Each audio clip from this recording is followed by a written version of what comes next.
Today we will be installing a new front and a new back shell on this controller. Okay, for this install you will need a few tools. You might need one of these. I'm not 100% sure. You may or may not need it. I use it just because I have it. You definitely need one of these. It's just a needle nose pair of pliers, a very small pair, and a screwdriver, because you know there are screws in here. So that's all you should need. You might need a pair of cutters. I'm not 100% sure. I use them in this demonstration because I had to cut some stuff off, but I cut those off so that you don't have to. So yeah, this is a 2U controller. I'm talking about these last two numbers there. So this is the most recent one from Sony. If I wish to turn it on, there is a light in the touchpad.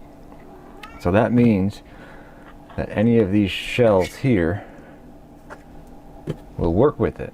But there's a difference between all these shells. So as you can see here, all these shells are different. The backs are different. You see like this little part that sticks up over here. This part that sticks up is more at an angle.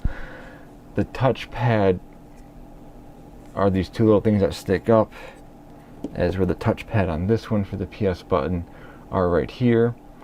But on this one, there are no posts, and the touchpad just gets wedged in right there. So this one is more universal.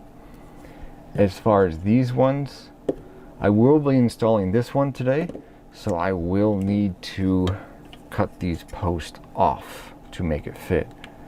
These posts don't do anything as far as I know. It's just more for alignment or something. I actually really don't know what they do. I just cut them off. Even on this one I cut them off.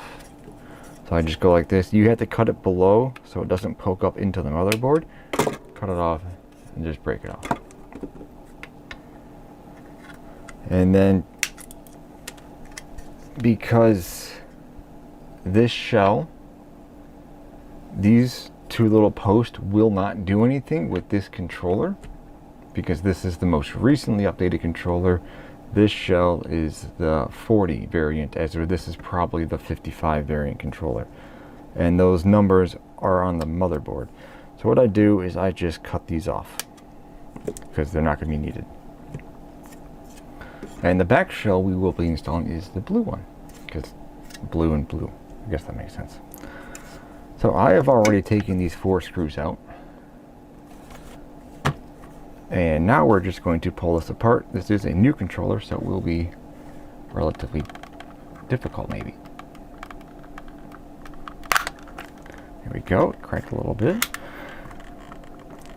It's not really cracking, it's just the pins, not the pins, the clips. There we go. Okay, so we don't want to pull it too hard, because we're going to flip it upside down here, and there is a ribbon right there to take out. So just carefully pull it out. You know, we have a pair of pliers here. We're going to pull out the pair of pliers. So let's do the simple part first. We are going to install or change everything over to this shell. It's relatively easy. This stuff just pops out.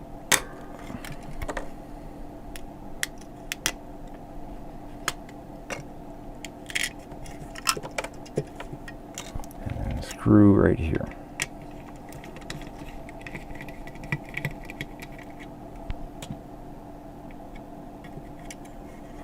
You want to be very careful of the LED. The LED right there, as that will break off. I've done it once on my controller, but it's an easy fix. Just buy a new daughter board.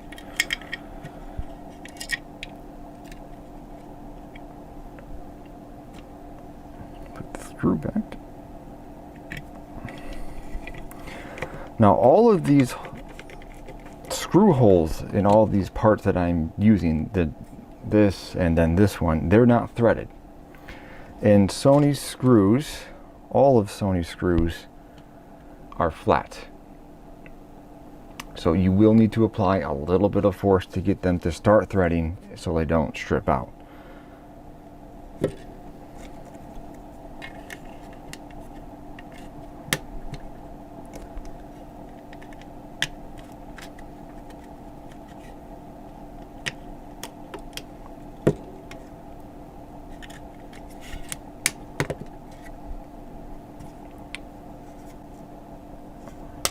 There we go. It'll stay down. Okay, so I mean the back part's done. That was the simple part. But this is relatively simple. Okay, now this is I'm assuming a JDM 055 controller motherboard. This right here is a JDM 040 motherboard. You see the difference between the two of them. That means they're both the same controller. In a way, I mean they both have light in the touchpad. But if I turn it on, it'll turn my console on. So, but it's both, you know, they're both the newest gen. That is just the oldest of the newest. Sony has 6 different model controllers, and it's rather confusing to keep track of all 6. And yes, I do pull on the wires very slightly and wiggle it. I've never pulled it apart. You can grab your pair of pliers and take that out if you need to. Before we continue, we need to take the touchpad sensor out. Or, not the sensor out, the little cable right there. We're going to pull that out. Because you do not want to break that.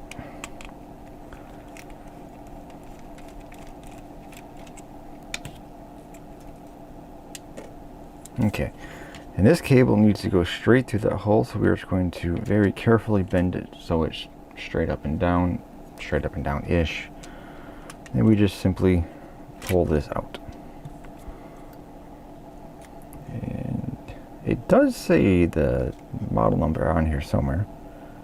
I just never know where it's at. I think it's underneath all of this front part, but yeah. Well, they couldn't put it on the back side, I don't know. But anyways, this part's relatively straightforward. Just take everything off the old shell.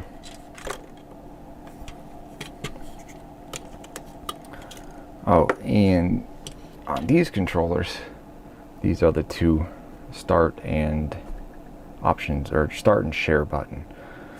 With these older controllers, they're all separated. They're not attached to the motherboard itself.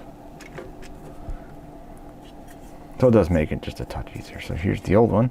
And as you can see, these have the 2 little posts that go up. And as this one, they're more on the side, and that's why I cut them off for, because you can't use them on these. Oh, let's start putting these buttons back in. Always easier to take apart, and you gotta orientate them right. Now, isn't square on the other? I think square's on the other side, isn't it? It's always easy when you're doing it the normal way. I mean, like from the front side, not the back side.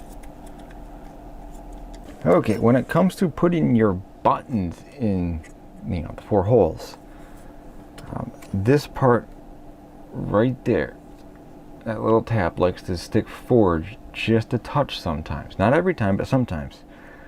And also, you know, the little other tabs can do the same thing.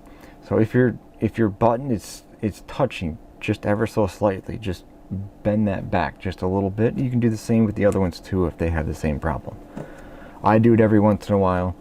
I did not have the problem on this controller at all. So this one's fine. But if it ever is touching, just, you know, bend it back a little bit.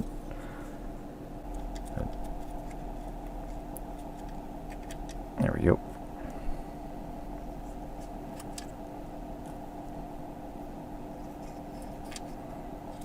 Okay, I'm just going to use these little things and just turn them. Better than my fingers.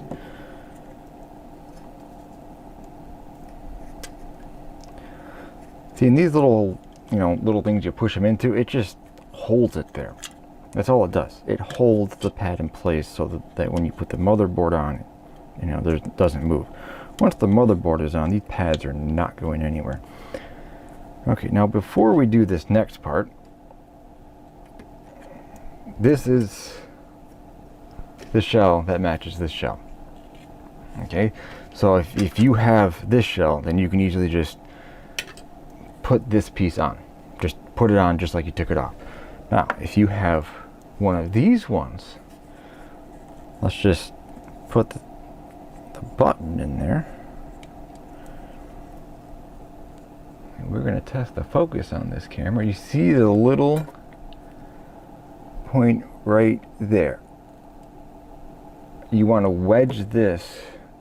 See how there's like a lip? There's a lip to it. You want to wedge it in there.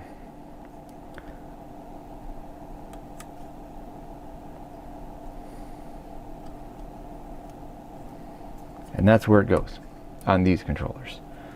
For this shell, it's the same thing. Put the button in there. And then this one doesn't have anything to hold the pad. Okay. Done. Yes, there's nothing to hold it in place. But it's not going to go anywhere once the motherboard is on top of it. Unless I just hit it with my finger. Put the touchpad in first. So there. It's a little crooked. It actually is a little crooked. Okay, that's a little straighter. So now I would just grab the motherboard and the rest of the controller. We have to make sure that this little ribbon goes through that little hole. That's the biggest thing, is you can damage it. And because this controller, there's nothing holding the PlayStation buttons pad, we want to make sure not to move that as we install this. And it just dropped a little bit. This is the hardest part, I'd say, is to get this ribbon back through that hole.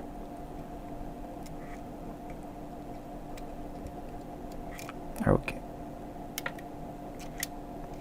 Is it going straight? You gotta go sideways with it. There we go. And look at that.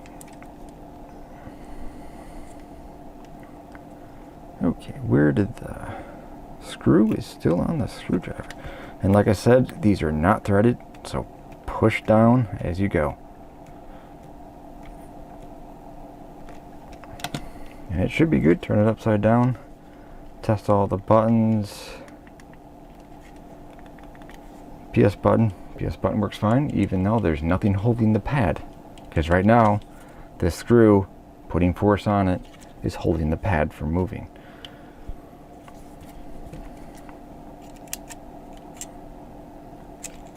Is that the right way? That is the right way. Oh, yes. Okay, so you got to take this back out. Actually, before we take this back out, let's put this. You can grab this little blue thing. This is just a piece of plastic. It's not actually the data part of the cable. It's just a piece of plastic.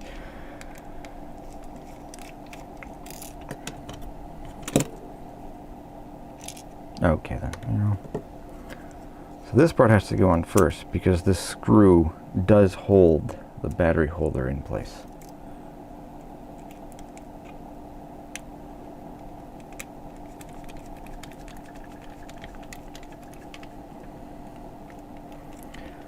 So, easy part. Battery time.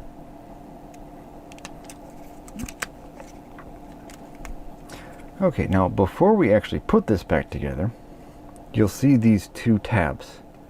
There's one tab right there, and there's one tab right here. There's holes in them. Okay, those tabs go on these little clips right here, one on each side. So if these tabs are bent just a little bit in, they'll actually hit that plastic right there and they won't go. No matter how hard you push it, it will not go unless you actually push it hard enough to break it. So you may have to wiggle it on to make it go. You may not, it may just go. This is also the second hardest part, is getting this cable hooked up because it's really short.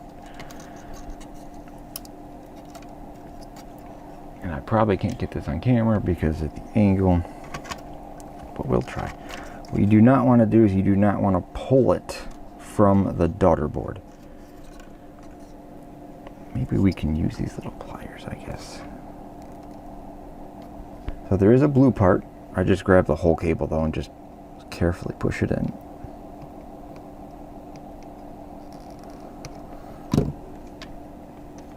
And look at it. Make sure that there is a black line on there, if you can see it. The black line that tells you it's in there far enough. You want to make sure that this cable is going the same way that it was before, so you don't pinch it by accident, because they can break, but those are fairly cheap to replace and easy. Okay, so this one just went right together. And there you go, it's done. I mean, obviously you got to put the 4 screws back in, but let's put one in just because it's not really going to show you how hard it goes in, but you do have to put a little bit of force to start the threading of the screw into the plastic. And you can tell by this gap right there will close. And then once that's, it's never going to be perfectly closed. It never is on the OEMs. There's always a tiny little gap. So once that's, 99% closed, the screw's done. Or when the screw starts to get way too hard, if you go too much, obviously it's plastic and metal, you'll strip it out. So there, we just installed a front and a back shell on this PS4 controller. So, thanks for watching.